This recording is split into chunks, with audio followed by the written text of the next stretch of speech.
Hello there! I'm continuing the series with showing and analyzing my games from the over-the-board tournaments during the summer, and now we are in the round 5 in Šolta. And well, again, the same story all over again. I'm facing a much stronger opponent. He's 1900 plus. This is in particular one gentleman from Belgium. He came all over from Belgium to participate in this tournament on Šolta.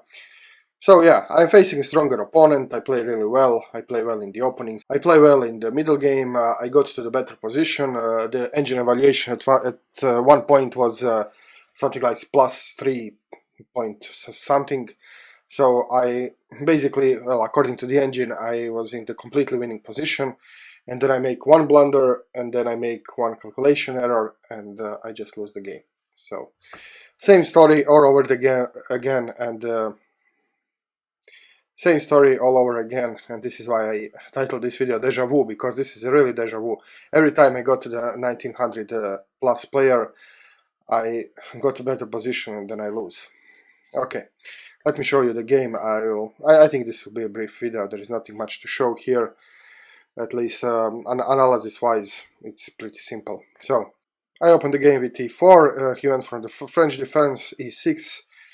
d4, d5, so I go for the advanced e5, this is what I play, c5, c3, these are just very usual moves in the French, nothing fancy here, knight c6, knight f3, so we are just developing pieces. You can see in the French the d4 point is of particular interest, so this is why he played this queen to b6, now he's pressuring this, this pawn.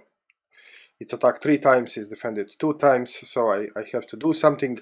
And you know, my approach to French is that French players like to have close position, like to have trench warfare, like to play slow positional game where everything is closed and so on. So in response I play the most aggressive and the most attacking chess, of course not wild and crazy completely, but I choose the more aggressive variant.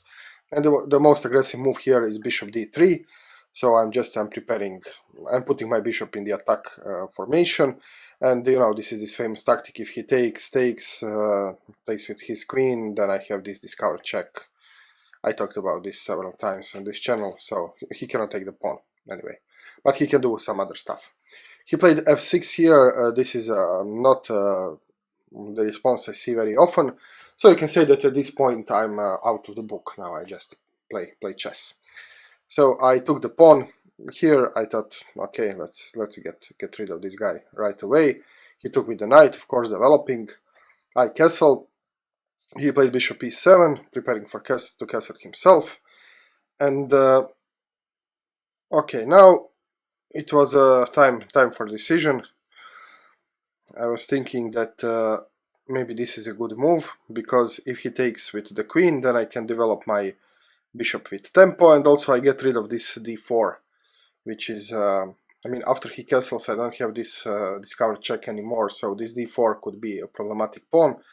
So take, I develop with tempo. If he takes with the bishop, well, then he moved his piece twice, the same piece twice, and I have b4 move, and then he has to move the bishop again, so I got some nice tempi and some nice advantage in development.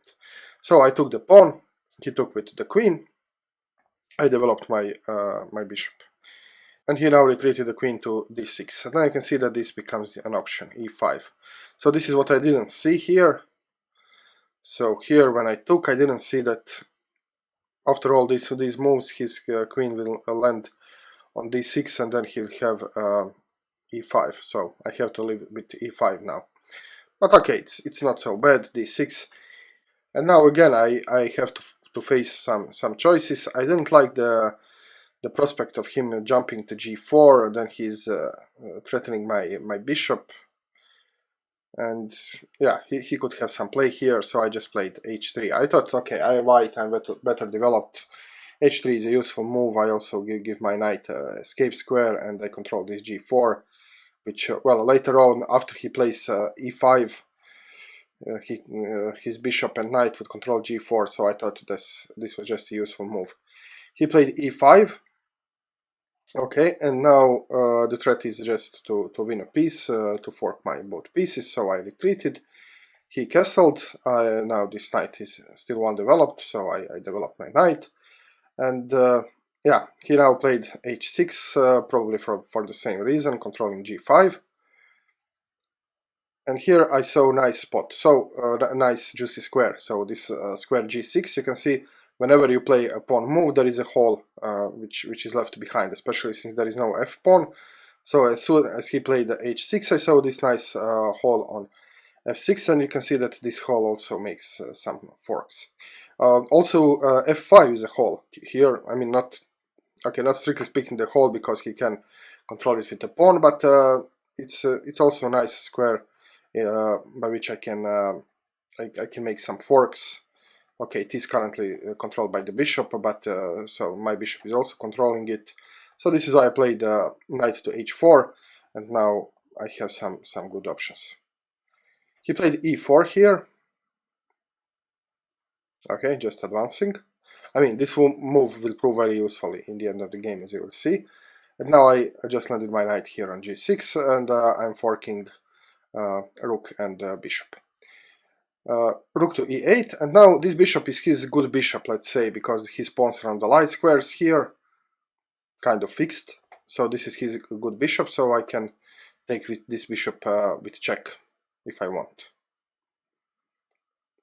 So I should have taken this right away, but I thought, well, let's play some other developing moves. This bishop cannot go too far. I mean, it can go back, but yeah, it's not a great place for a bishop. So for a moment I ignored this, and I played the knight to b3. I wanted to develop further my pieces. He played b6, so he was thinking probably that he's now kind of controlling my knight, because yeah, I understand. I mean, this is the move, and then yeah, I mean, what then? Not much to do here. So yeah, this is why the engine thinks that b6 is kind of blunder, because it doesn't achieve much. Okay, I'm continuing to centralize my pieces, so I put this knight to d4.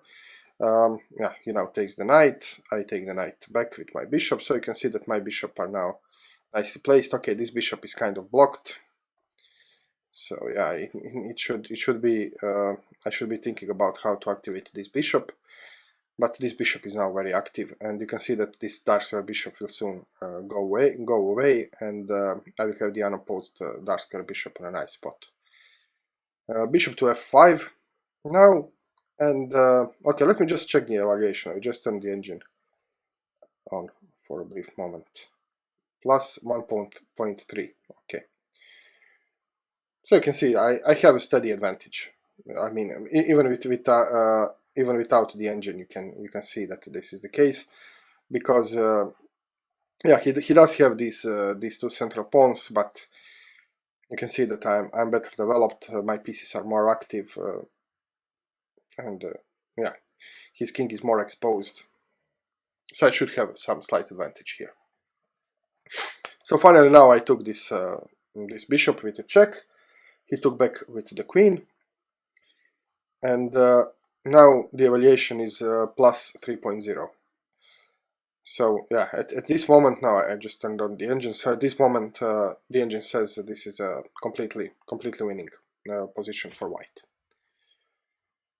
And this is what it felt like. I mean, when I was playing the game, this felt like a very comfortable, very easy to play position.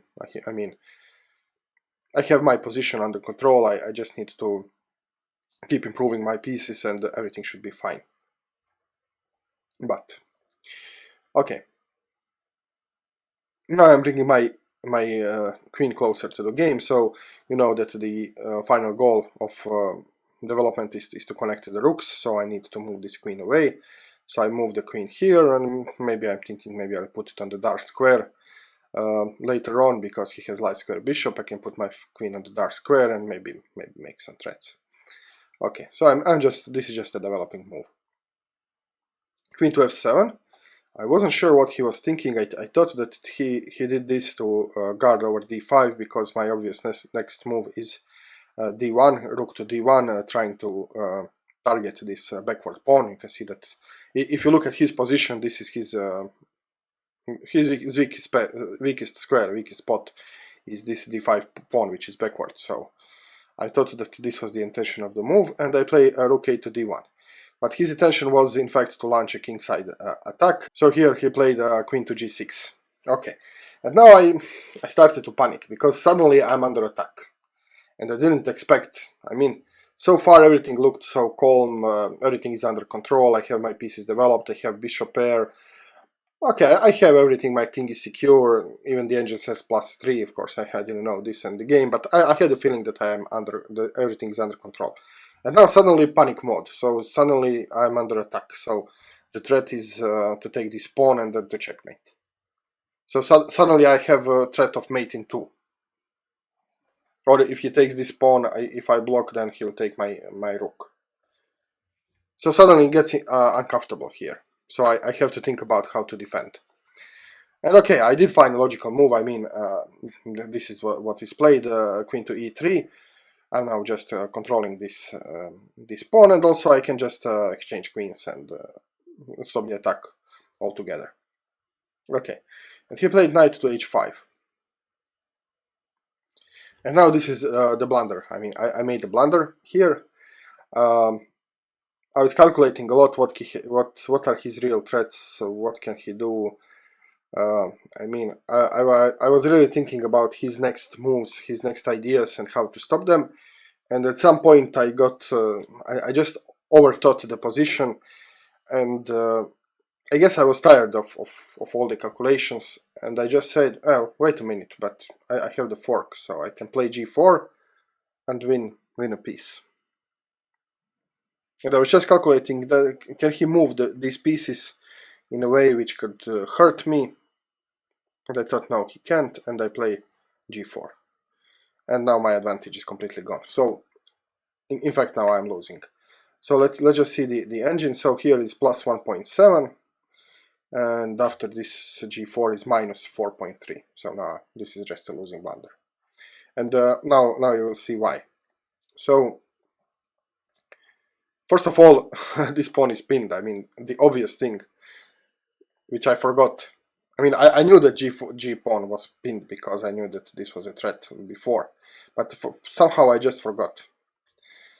So I cannot take either piece because this is pinned. This is one thing. And the second thing which I didn't see, I mean, it's also the consequence that I didn't see that this is under the pin, is he can just take with the queen. And now he has, yeah, he did give his bishop for 2 pawns, but the attack is just, I mean, immense. So anyway, very bad move. He played rook to f8. He didn't take the pawn. The engine thinks he should have taken the pawn. And now I made a calculation error, and you will see why. So now I realized that I have to move away the king from the checks, and I played king to h1. And I will show you how the game went, and you will see why this was a mistake. By the way, here the evaluation is plus 3.1. So after this move is a blunder, so he missed his opportunity. And now it's plus 3 for me again. So again I'm winning. But I just need to find a right defensive move. And right defensive move was king to h2. And you will now see why. Let me just show you how the game went, and then I will show you what could have happened if I play the correct move. So I put the king here, and now the evaluation is minus 5. So yeah, from plus 3 to minus 5. Okay. And now the game continued. He just took the pawn. I took back. He took with the queen. And what can I do now? I played rook to g1, and he made a check here. And now you can see why it was important to have my king on h2. So if you imagine that my king is on h2, imagine that my king is here, I could just defend this check. And I will be completely fine. The attack is stopped. This pawn is guarded by the bishop, so everything is guarded. So here I should have calculated this. I mean, after I move the king, for example, takes, and then the check on h4. And then I need to be able to stop the check. So if I played king to h2 here, everything would be fine, but I played king to h1, and now everything is not fine, because now I lose the game. So after h4, I don't have the opportunity to block the check, so I have to move the king, and then just rook f3 wins the game. I mean, I will either lose the queen or get checkmated here. So at this point, I resign the game.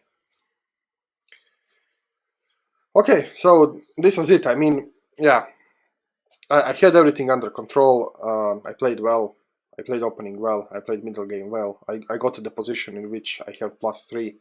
And all this against the player who is 1900 plus, so much stronger player than me. And yeah, I just made one blunder because I got panicked when under attack, and then later on I failed to find the only defensive move which would not only keep me in the game, but again brought me the winning position back. Okay, this is chess. I lost the game again, and well, the tournament goes on. Thank you very much for watching the video. If you liked the video, click the like button, subscribe to my channel. If you didn't, leave the comment below. Support the channel if you want, if you think it's worth, and I will see you soon with more chess. Cheers.